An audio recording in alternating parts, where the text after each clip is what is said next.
Bonjour, je suis très heureuse de vous retrouver. Nous allons donc voir ensemble notre tirage qui commence à la pleine lune, donc la pleine lune du 7 mai, et qui évoque nos ressentis, nos sentiments jusqu'à la prochaine nouvelle lune. Donc, euh, si vous ne connaissez pas donc ce tirage, et bien voilà, donc dans la première ligne ici, nous voyons les sentiments avec la famille et le premier cercle amical, hein, votre meilleur ami par exemple, voilà, les gens vraiment qui sont très très proches comme de la famille.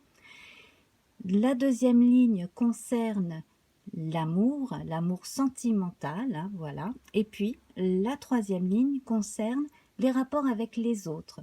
Donc les gens que l'on côtoie au travail, hein, que l'on se déplace ou que l'on fasse du télétravail, les gens avec qui l'on s'entend bien sans plus, quoi, hein, sans que ce soit des super amis, etc. Mais les gens avec qui on a euh, des relations au quotidien, ça peut être la voisine, etc., etc. Voilà. Et alors, donc, les colonnes concernent ici donc la période qui commence à la pleine lune, hein, qui va durer entre 3 et 5 jours, grosso modo, la période intermédiaire, ici, et donc les 4-5 jours qui arrivent jusqu'à la prochaine nouvelle lune. Voilà. Alors, cette nouvelle lune, elle est très particulière, hein, parce que déjà, donc, elle est en Scorpion. Donc, la lune en Scorpion, ça remue pas mal de choses très, très, très, très fortes et très, très bonnes au niveau de l'inconscient. Le Scorpion est un signe d'eau, hein, donc au niveau des émotions, ça peut déménager. Et également sur un plan énergétique, là, qui concerne tout le monde, on a des énergies à la fois bouddhiques et christiques qui se rejoignent. Donc là, on évoque l'amour universel, ces deux grandes puissances énergétiques d'amour qui font union euh, à cette période de la pleine lune. Donc, voilà, donc on est apparemment bien parti. Donc quoi que nous réserve le tirage, de toute façon, il faut se dire que c'est pour le mieux. Nous allons voir, hein, comment ces semaines vont se passer. Là, ces 2 semaines sur le plan des émotions principalement, dans les grandes lignes, mais surtout, euh, on va voir quels vont être les défis liés à ces émotions, justement. Voilà, alors c'est parti. Nous avons ici notre premier paquet qui concerne donc la période de la pleine lune. Et nous commençons avec le roi de coupe, ce magnifique roi de coupe qui lui évoque la bonté, le fait de se sentir protégé en famille. Là, on a la figure du père. Alors, bien entendu, il peut s'agir d'un homme ou d'une femme, hein, qui veille au grain. On se sent en sécurité, aussi bien sur le plan affectif que, que matériel. On a également affaire à quelqu'un qui est très intelligent, qui est capable de travailler aussi bien avec ses mains qu'avec sa tête. Il peut être bon businessman comme il peut être bon charpentier, par exemple, hein. C'est quelqu'un qui peut être artiste également. Donc là, en fait, on a affaire à quelqu'un qui sait faire beaucoup de choses, qui a énormément de possibilités. Et alors là, puisqu'on est dans les énergies familiales, on peut avoir justement besoin de, de s'adresser à quelqu'un comme ça dans la famille. Ou alors on se sent déjà porté par le regard bienveillant d'une ou plusieurs personnes qui sont dynamiques, pleines d'idées et qui encouragent justement à en faire toujours plus de façon à ouvrir son champ de vision, à ouvrir son esprit et son cœur aussi, et surtout donc à s'ouvrir vers plusieurs possibilités de façon à vivre bien. Voilà. c'est une carte qui évoque aussi bien le partage humain que le partage des richesses concrètes. Donc c'est vraiment très très bon. Donc là on est parti sur de bonnes relations sur le plan familial pour plusieurs d'entre nous, ce qui est fort bon. Alors nous allons la positionner ici. Voilà. Et puis, alors là, avec notre carte qui s'appelle la mort, mais qui est en fait l'arcane sans nom dans le tarot de Marseille, ici on parle de transition, de transformation. Alors c'est très intéressant parce que là nous avons, comme je le disais tout à l'heure, l'énergie du scorpion hein, qui vient jouer sur notre jeu. Et excusez-moi, je suis un peu perturbée parce que j'ai des voisins qui font du bruit. Je ne sais pas si vous les entendez. Voilà, ça a l'air de se calmer. Alors, donc, je vous disais que nous avons l'énergie du scorpion, donc hein, avec cette lune en scorpion qui nous parle de transformation, de métamorphose. Et là, en fait, j'ai l'impression que tout ce qui a été contenu chez certains, sur le plan des émotions, mais aussi de l'imagination, parce que là, quand même, nous avons à côté de nous le roi de cœur, donc relié à l'énergie de l'eau, hein, à Neptune, aux poissons, entre autres.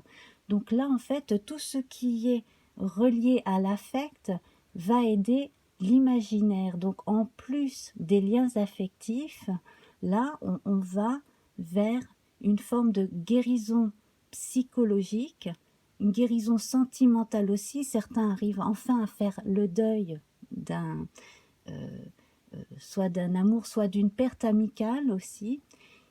Et puis là, on annonce aussi la guérison, le passage vers le mieux de certains membres de la famille qui ont été malades ou blessés récemment. Là, nous avons une carte de sagesse qui nous apprend le discernement, à faire les choses de façon tranquille, bien, en observant vraiment les pour et les contre et ce que ressentent les uns et les autres. Donc là, dans l'énergie bienveillante en famille pendant la pleine lune, les choses vont se faire doucement, mais vers une métamorphose assez forte, et alors on n'aura pas du tout la même optique sur soi et son avenir qu'avant. Là, il y a des choses qui changent. Hein. Voilà. Alors, donc là, c'est pour la période vraiment, hein, voilà, la pleine lune et les 3-4 jours qui suivent. Là, c'est pour la période intermédiaire, donc les quelques jours entre les deux. Donc ici, il va falloir faire attention avec votre...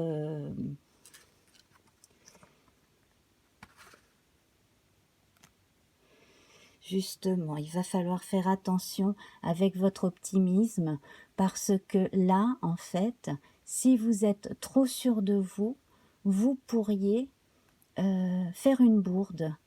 Là, on est sur le plan de la communication et alors on reste en famille.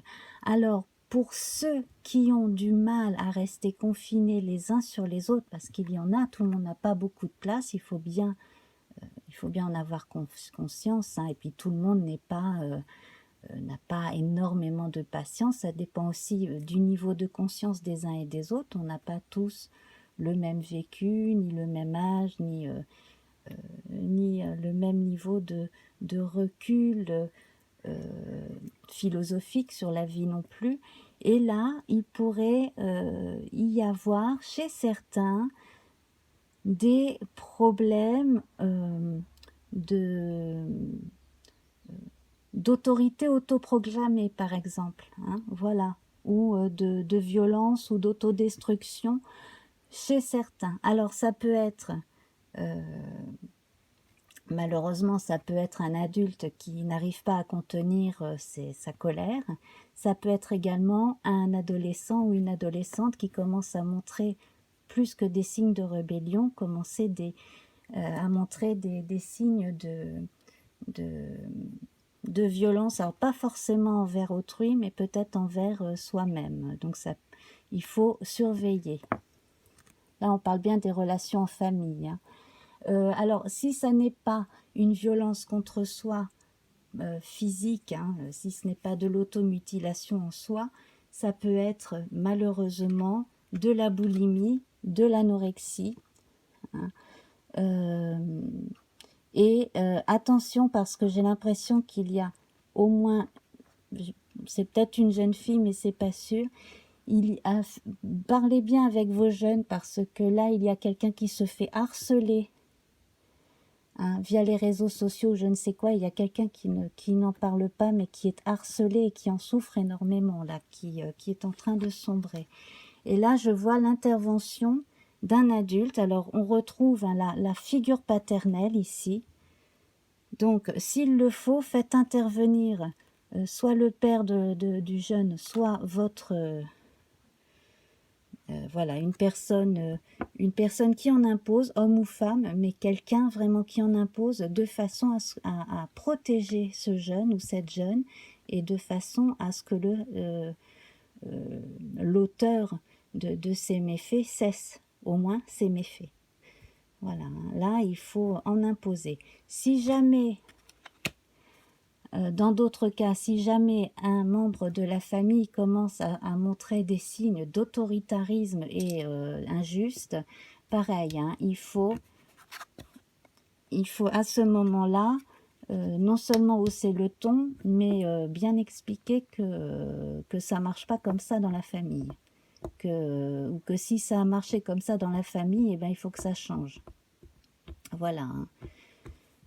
Voilà. Alors, il peut s'agir d'un homme comme d'une femme, hein. Bon, bien entendu, les énergies négatives, agressives, sont souvent liées à Mars. On a tendance parfois à parler des hommes, mais il peut y avoir des femmes très, très, très agressives également. Voilà, donc vous mettez en relation avec ce que vous savez. Si tel est le cas dans votre famille, bien entendu, heureusement, ce n'est pas le cas dans toutes les familles. Voilà, mais enfin là, si c'est sorti, c'est que au moins, il y a au moins une personne à protéger, si ce n'est d'elle-même, au moins de quelqu'un qui harcèle. Voilà. Alors, pour les énergies donc, qui aboutissent à la lune nouvelle qui aura lieu vers la fin du mois de mai, donc autour du 22 ou du 23, il me semble, il faudra que je revérifie. Donc là, alors là, ça change, vous voyez. Voilà. Une fois que les choses sont dites et que les rapports ont été réétablis, que la communication a été réétablie, hein, on est là ici avec le 3 de bâton, voilà, on a donné le relais à quelqu'un de façon à pouvoir harmoniser les relations familiales aussi, hein, parce qu'on a la notion de sous-traitance ici avec cette carte, hein, quand il s'agit des affaires. Donc là, quand il s'agit des relations entre les gens, on peut avoir besoin d'appeler un tiers. Alors ça peut être un oncle, ça peut être une tante, ça peut être un ami très proche de la famille qui peut intervenir. Voilà. Si ce n'est pas le parent qui vient aider, etc. En tout cas, ici, on retrouve beaucoup plus de sérénité, de sens pratique aussi. Et alors, pour les affaires familiales, les affaires reprennent. Voilà, si vous avez une entreprise familiale, là, c'est bon. Le business reprend bien, voilà, hein, dans l'ensemble.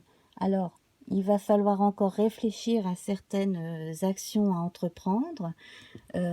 Certains parmi vous envisagent de nouvelles façons de travailler, de nouveaux investissements, peut-être même de nouveaux partenariats. Donc, à suivre, hein, mais voilà, l'esprit reste très ouvert pour ces choses-là. Et là, bah justement, voilà, on laisse le temps de la lunaison se faire, on observe, mais là, surtout, l'accent est mis, hein, sur les rapports dans la famille, vraiment au sein de la maison, avec les membres de la maisonnée. Hein. C'est ça, vraiment, c'est là-dessus qu'il faut mettre l'accent, en tout cas là concernant la famille. Alors, nous allons voir notre carte bilan et la petite phrase philosophique. Voilà, donc la carte de bilan nous dit que, donc, c'est très bien, le renard, c'est l'intelligence, c'est le fait de savoir se préparer à n'importe quelle éventualité. Le renard également, là, il repart en arrière, donc s'il y a des choses qui n'ont pas été dites ou qui n'ont pas été résolues, il est temps justement de retourner certaines pierres pour voir ce qu'il y a dessous. Donc voilà, essayez de faire parler ceux qui n'osent rien dire aussi. Hein. Et puis se méfier justement de l'eau qui dort. Hein. Voilà. Donc ça reste quand même le bilan dans certaines familles. Hein. Voilà. Ne pas laisser les non-dits bouffer l'ambiance entre les membres de la famille. Hein. Voilà. Ne pas laisser les relations être abîmées alors que les gens s'aiment. Et alors on vous parle d'espoir. Une idée comme un seul gland peut être l'amorce d'une forêt merveilleuse. Voilà, donc c'est bien cela. Il y a de toute façon des gens dans votre famille qui ont toujours la possibilité de vous apporter des solutions. Voilà, hein, si ce n'est vous, c'est quelqu'un de proche qui a une vision particulière, hein, qui essaie d'avoir suffisamment de recul pour trouver une solution à un problème. Voilà. Donc là, on parlait de la famille.